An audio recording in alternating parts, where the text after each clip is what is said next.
Last week, I ran with the first part of a two-part interview with East End boxer and trainer Jimmy Tibbs. I went along to Johnny Eames' TKO gym in Cantown and sat down with Jimmy to go over first his life as a schoolboy boxer, then as a pro fighting on the Henry Cooper, Muhammad Ali, a world title fight, Bill at Highbury. And then I asked him about life after boxing, life as a trainer of champions. He told me that he had been thinking of a life as a trainer long before his career in the ring was over. Well, I knew most of Terry Lawless's fighters that he had up there at the time when I wasn't boxing. Like, this is 1970 going to 1971. Yeah, like Bruno, Kayla. Yeah. Strace. No, just Strace. He just finished then. Okay. But I knew Johnny, but I know Charlie Meg and all them. Course, all good fighters. Jimmy McDonald wasn't there. Then he come when I was established there. But anyway, what happened? I was training boys at West End Boys Boxing Club. Yeah. I knew quite enjoying it. Enjoying it as a part time.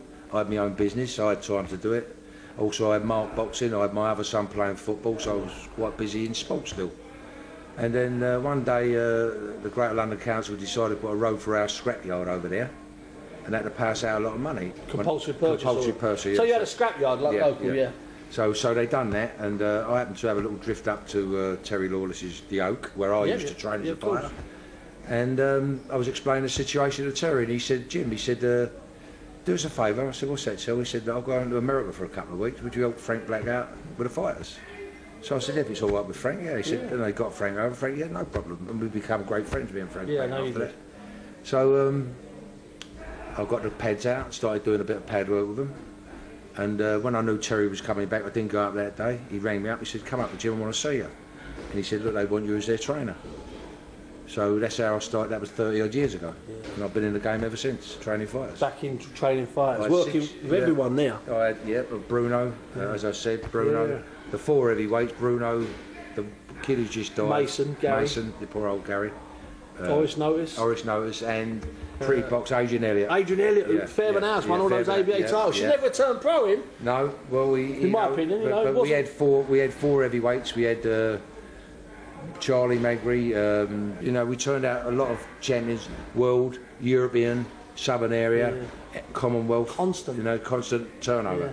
So that lasted for 6 years. Then me and Terry split on good terms, but we decided to go our own ways. And I finished up having a deal with Frank Warren. Yeah. I've stayed with him about 12 years, and I've been on and off with him ever since. And still with him now.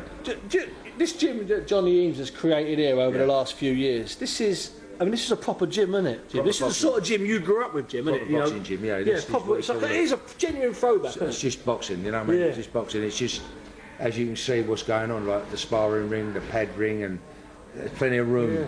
It's a great gym. And real people in it, as opposed to all proper people. Too many gyms that open up, they're open for 2 months or 2 years, and you get all these so-called experts. I mean, it's got a real don't get me wrong, I still do a little bit down the Peacocks. The Peacock's a good gym. Kept us going. But what it is with a Peacock, and I mean this with respect to the boys who run the Peacock, it's a keep fit gym for everyone. Yeah.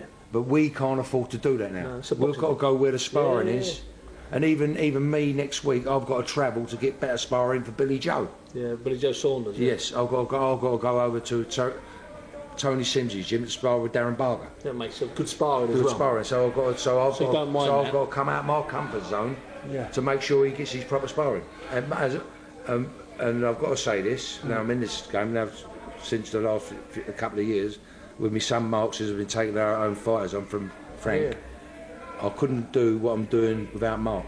Yeah. He's a great asset to the team. I've watched in the last couple of years get more involved around you on the day and especially on the night, and I've watched him, learning on your shoulder, and I've seen him sort of move closer to the front the last couple of years. I'm pleased with that. In the gym there, like today, like he takes a lot off. So this has got to be sorted out. We're going to take them away for the training camp. This has got to be done. Don't worry, it's going to be done. I'll do it. It all gets done. Yeah, a bit of pressure off him. And he's a good trainer, Mark. Yeah. I'm very satisfied. Good fighter.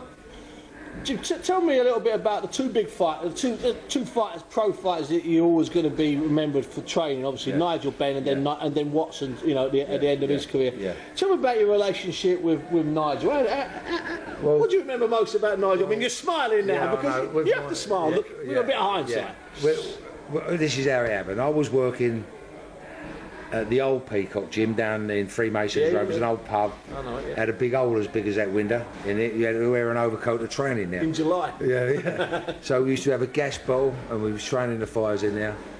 And I didn't have a phone then, I don't think, because I remember Bradley Stone walking in, God rest his soul. Yeah.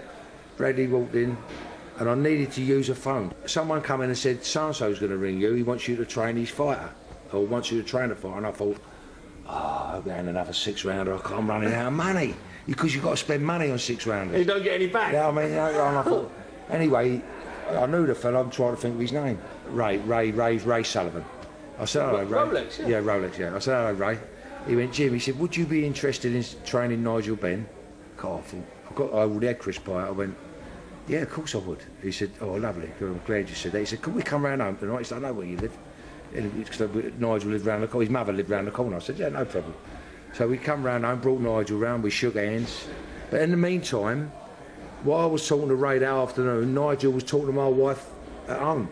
He rang to ring me, but she picked the phone up. So he's having a chat with So he's asked, he said, would you mind if Jimmy come out, Mrs. Sims, but I wanted to come out at Tenerife? She went, oh, no problem, you know.